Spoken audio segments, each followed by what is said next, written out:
যে সকল প্রবাসীরা ভিজিট ভিসার মেয়াদ শেষ হয়েছে তাদের জন্য সুখবর দিয়েছে সৌদি আরব। দেশটির পাসপোর্ট অধিদপ্তর থেকে জানানো হয়, এসব ভিসাধারী এখন মাত্র 30 দিনের মধ্যে বৈধভাবে দেশে ফেরার সুযোগ পাবেন। হিজরি ক্যালেন্ডারের পহেলা মহরম গত বৃহস্পতিবার থেকে এই সুযোগ চালু করা হয়েছে।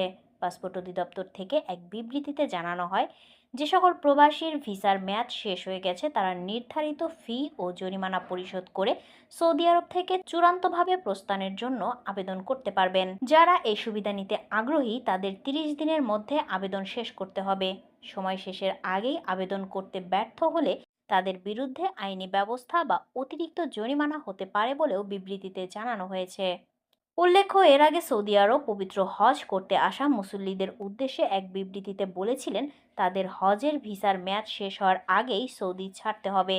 এর পরপরই ঘোষণা এলো আবেদন করে ভিসার মেয়াদ আরও 30 দিন বৃদ্ধি করা যাবে। তবে তারা সুবিধাটি শুধু হজ যাত্রীদের মধ্যে না রেখে সবার জন্যই করেছেন।